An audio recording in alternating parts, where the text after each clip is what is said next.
തിരുപ്പതി വെങ്കടേശ്വരൻ, കലിയുഗ രക്ഷകൻ തിരുപ്പതി ബാലാജി. കാനനപാതയിലെ 3550 പടികൾ കയറി തിരുപ്പതി വെങ്കടേശ്വരനെ ദർശിക്കാനെത്തിയ കുഞ്ഞു ഭക്തൻ. ചുറ്റിലുള്ള കാഴ്ചകൾ കണ്ട് മല കയറുകയാണ്.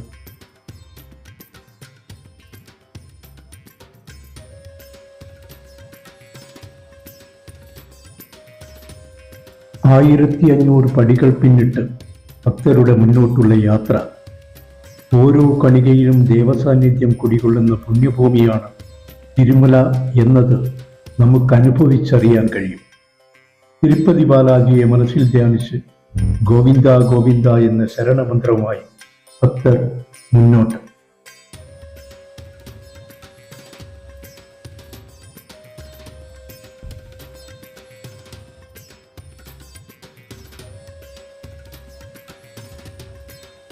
കാനനപാതയിലൂടെയുള്ള യാത്രയിൽ നമുക്ക് ധാരാളം മൃഗങ്ങളെ കാണാൻ കഴിയും.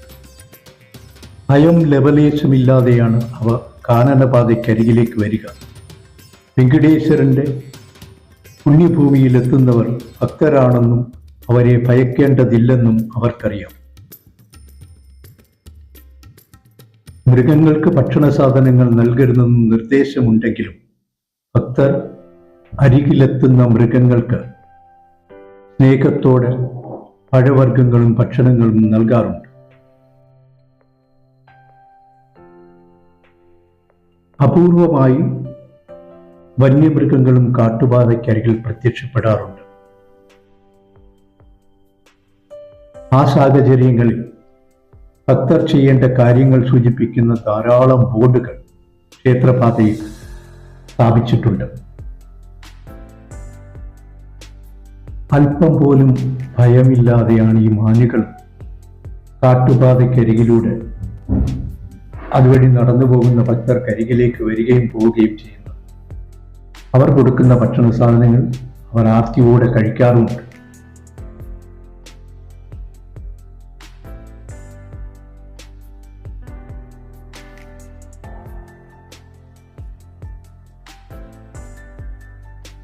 ഏഴ് പുണ്യമലകളുടെ സംഗമമാണ് തിരുമല ദേവസ്ഥാനം. വൃഷഭഗിരി, വിഷ്ണുവിലാൽ വധിക്കപ്പെട്ട വൃഷഭാസുരന്റെ മല. അഞ്ജനാദ്രി, ഹനുമാന്റെ മല. നീലാദ്രി, നീലാദേവിയുടെ മല. ഗരുഡാദ്രി, ഗരുഡന്റെ മല. ശേഷാദ്രി, വിഷ്ണുദാസന്റെ മല. നാരായണാദ്രി, വെങ്കടേശ്വരന്റെ കാൽപ്പാടുകളുള്ള മല. വെങ്കിടാദ്രി, വെങ്കടേശ്വര മല. അവിടെയാണ് ക്ഷേത്രം.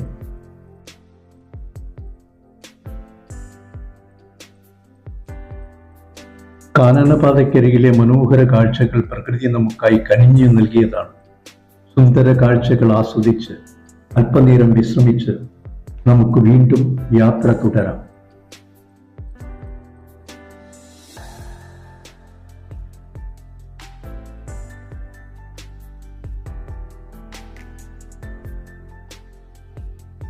നമുക്ക് ദർശനഭാഗ്യം സമ്മാനിച്ച് വീണ്ടും കാനനത്തിൽ നിന്ന് ഭയമില്ലാതെ മറ്റൊരതിഥി എത്തിയിരിക്കുകയാണ് മലയണ്ണാൻ.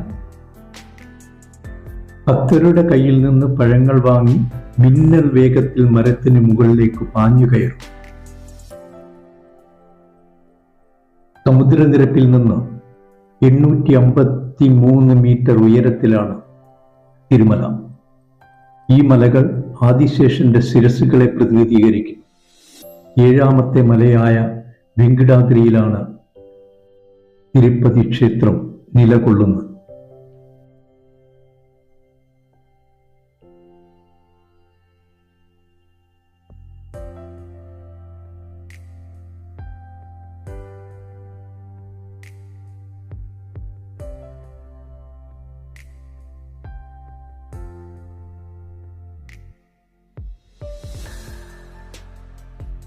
യാതൊരു ഭയവും കൂടാതെ മരച്ചില്ലകളിലൂടെ അവിടെ അരികിലെത്തുന്ന ഭക്തർക്കരികിലേക്ക് തലയും നീട്ടി നിൽക്കുകയാണ്.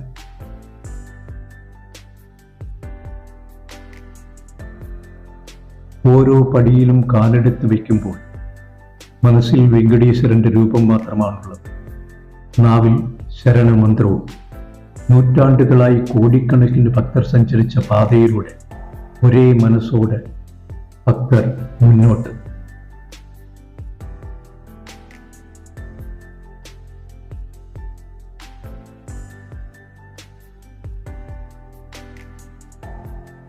പടികൾ കയറുന്ന ഭക്തർക്ക് ശക്തി പകർന്ന് ഉച്ചഭാഷണിയിലൂടെ ഒഴുകിയെത്തുന്ന മന്ത്രധ്വനികളും മണിനാദവും നിത്യവും 20,000-ത്തിലധികം ഭക്തർ ഈ കാനനപാതയിലൂടെ പടികൾ കയറി ദേവസ്ഥാനത്ത് വെങ്കടേശ്വരന്റെ അനുഗ്രഹം നേടാനെത്തുന്നു.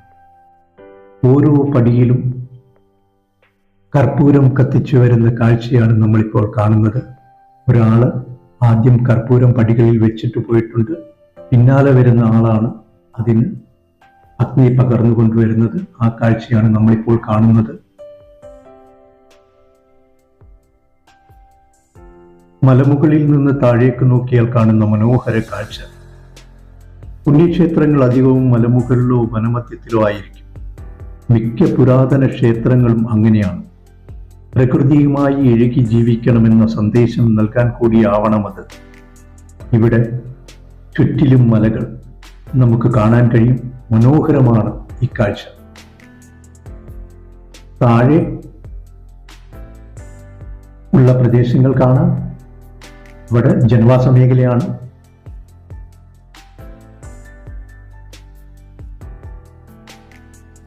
വീണ്ടും ഒരവതാര വിഗ്രഹം, നരസിംഹസ്വാമി മണ്ഡപം.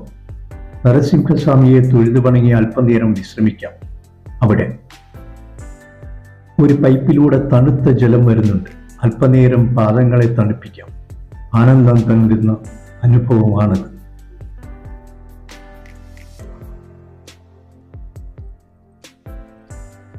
ജീവിതത്തിലെ പ്രതിസന്ധികളിൽ നിന്ന് മോചനം തേടിയാണ് ഭക്തർ ദേവസന്നിധികളിൽ എത്തുന്നത്.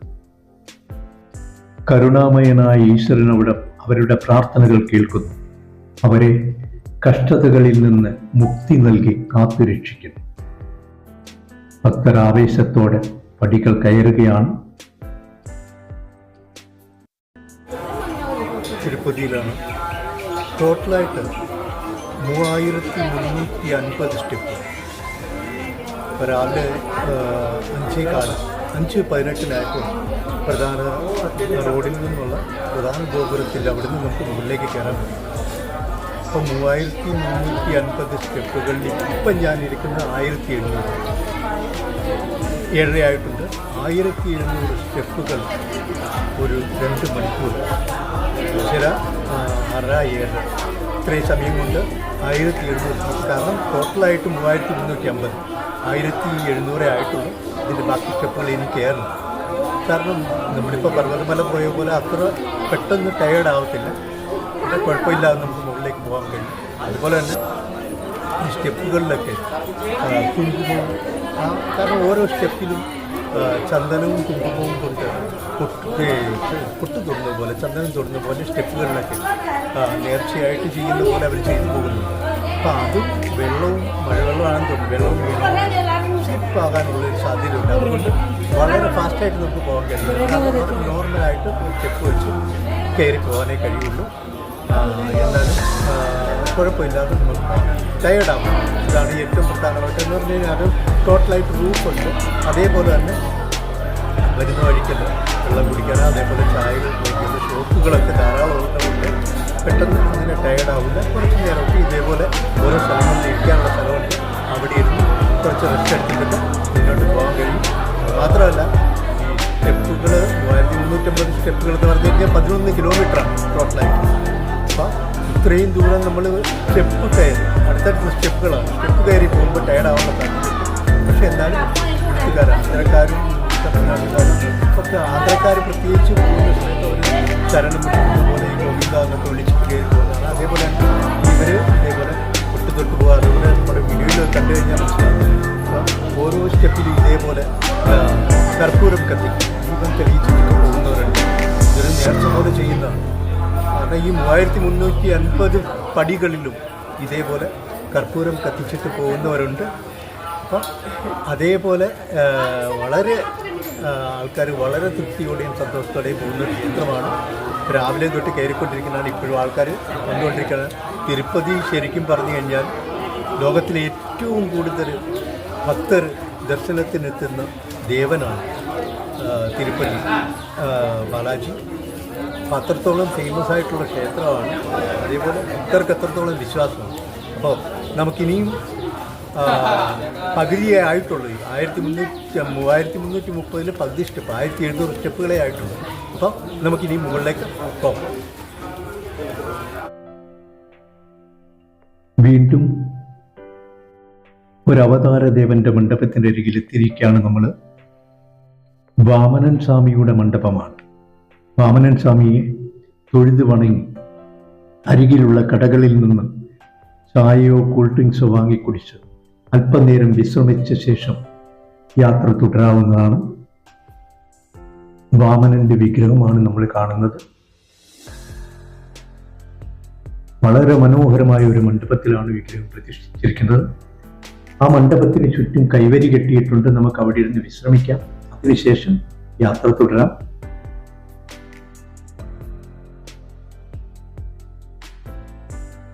മുകളിലേക്കുള്ള പടികളിൽ നിന്നും വാമന മണ്ഡപത്തിന്റെ കാഴ്ചയാണിത്. ധാരാളം കടകളുണ്ട് അവിടെ. ഈ യാത്രയിലെ ഒരു പ്രധാന വിശ്രമ കേന്ദ്രമാണ് വാമന മണ്ഡപം. അവിടെ നമ്മൾ നോക്കുക, ഓരോ നിമിഷവും വർദ്ധിച്ചു വരുന്ന തിരക്കാണ് അവിടെ. അല്പനേരത്തെ വിശ്രമത്തിന് ശേഷം വീണ്ടും മലമുകളിലേക്ക്.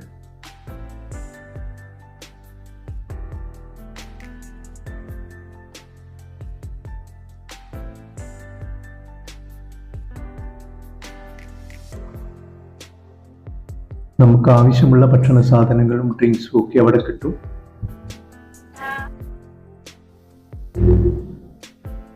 കലിയുഗത്തിലെ രക്ഷകനാണ് വെങ്കടേശ്വരൻ. തിരുപ്പതിയിൽ ദർശനം നടത്തിയാൽ കലികാലത്തിന്റെ ദുഃഖദുരിതങ്ങളിൽ നിന്ന് കലിയുഗ രക്ഷകനായ വെങ്കടേശ്വരൻ ഭക്തരെ കാത്തുരക്ഷിക്കുമെന്ന് ഭക്തർ അടിയുറച്ച് വിശ്വസിക്കുന്നു.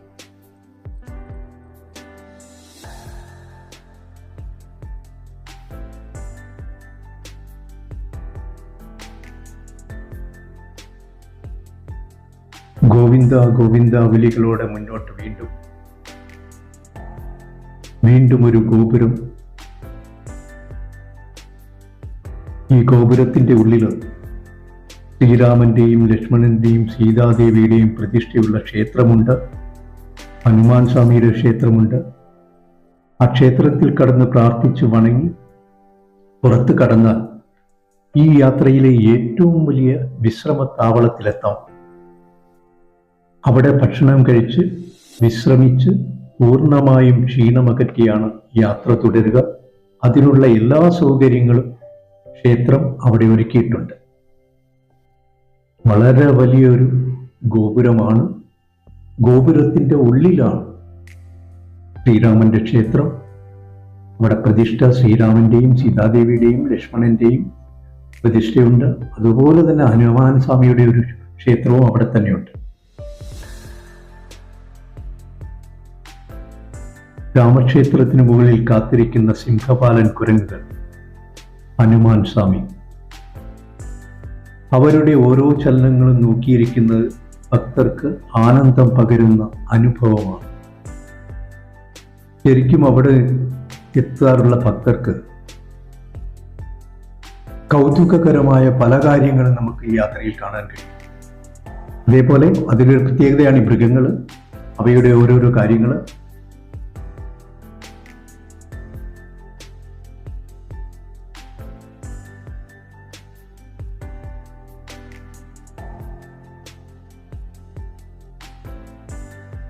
നോക്കുക, അവർ ഭക്തരുമായി വലിയ അടുപ്പത്തിലാണ്. അരികിലേക്ക് ഓടി വന്ന് ഭക്തർക്കൊപ്പം ഇരിക്കും. അവരുടെ കൂട്ടത്തിലെ ഒരാളിനെ പോലെ അവരോടൊപ്പം ഇരിക്കും. നമ്മൾ കഴിക്കുന്ന ഭക്ഷണം അവർക്കും നൽകണമെന്ന് മാത്രം. ശരിക്കും നമ്മളെപ്പോലെ തന്നെ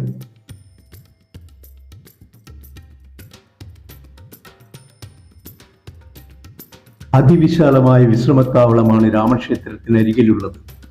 ഇളനീർ കുടിക്കാം. ധാരാളം ഹോട്ടലുകൾ അവിടെയുണ്ട്. നമുക്ക് ആവശ്യമുള്ള ഭക്ഷണം കഴിക്കാം. വലിയ വിലവർധനമൊന്നുമില്ല, എന്നാൽ നേരിയ വ്യത്യാസമുണ്ട്, അതും സത്യമാണ്. നമ്മളിപ്പോൾ കടന്ന് പടികേറി വന്ന ആ വഴിയിലൂടെ തന്നെയാണ് ഇവിടേക്കുള്ള ഭക്ഷണ സാധനങ്ങൾ എത്തേണ്ടത്. അതിൻ്റെതായ ചെറിയൊരു വർധന ഇവിടുത്തെ ഭക്ഷണ സാധനങ്ങളിൽ ഉണ്ടാവും. എന്നാലും വലിയ വിലവർധന എന്ന് പറയാനില്ല. ഇഡ്ഡലിയും പൂരിയും ചപ്പാത്തിയും ഒക്കെ ഇവിടെ കിട്ടും. നമുക്കിഷ്ടമുള്ള ഭക്ഷണം കഴിക്കാം. അതേപോലെ കൂൾ ഡ്രിങ്ക്സുകൾ, ജ്യൂസ്, പഴവർഗ്ഗങ്ങൾ, കുരങ്ങന് നൽകാനുള്ള പഴമോ ആപ്പിൾ അങ്ങനെയുള്ള വസ്തുക്കൾ നമുക്കിവിടെ കിട്ടും. ഇളനീര് ധാരാളം കിട്ടും. ശരിക്കും ഭക്ഷണം കഴിച്ച് ക്ഷീണമകറ്റി, പൂർണ്ണമായും ക്ഷീണമകറ്റിയ ശേഷമാണ് ഭക്തർ ഇവിടെ നിന്ന് വീണ്ടും മല കയറി തുടങ്ങുക. അത്രത്തോളം വിശാലമായ ഒരു വിശ്രമ കേന്ദ്രമാണിത്. അവിടെ എല്ലാ സൗകര്യങ്ങളും ഭക്തർക്കായി എല്ലാ സൗകര്യങ്ങളും ഒരുക്കിയിട്ടുണ്ട്. ധാരാളം കടൽ. നമ്മളിപ്പോൾ പടികേറി വന്ന ഈ കാനനപാതയിൽ ഇതേപോലെ ധാരാളം ഷോപ്പുകൾ ഉണ്ടാവുമെന്ന് നമ്മൾ തന്നെ സങ്കല്പിച്ചിട്ടുണ്ടാവില്ല. പക്ഷെ അത്രത്തോളം വിശാലമായ ഒരു ഏരിയ, ധാരാളം ഷോപ്പുകൾ, നമുക്കിഷ്ടമുള്ള ഭക്ഷണം കഴിക്കാം.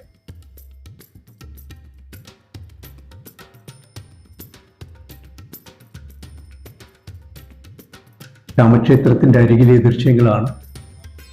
ഭക്തരോടൊപ്പം ഇതാ ഒരാൾ വന്നിട്ടുണ്ട്. അദ്ദേഹം ഭക്തരോടൊപ്പം ഇരുന്ന് ഭക്ഷണം കഴിക്കുകയാണ്. ഈ യാത്രയിലുടനീളം നമുക്ക് ഇത്തരത്തിലുള്ള കാഴ്ചകൾ കാണാൻ കഴിയും. പ്രിയപ്പെട്ടവരായ നിങ്ങൾ ചാനൽ ഒന്ന് സബ്സ്ക്രൈബ് ചെയ്യണം. അതേപോലെ തന്നെ നിങ്ങളുടെ സ്നേഹിതർക്ക് ഈ ചാനൽ ഒന്ന് പരിചയപ്പെടുത്തണം. അതേപോലെ ഈ വീഡിയോ കണ്ടുകൊണ്ടിരിക്കുന്ന നിങ്ങൾ ഇതിനെക്കുറിച്ചുള്ള നിങ്ങളുടെ എന്ത് അഭിപ്രായം കമന്റ് ചെയ്യാം. നിങ്ങൾക്ക് എല്ലാവർക്കും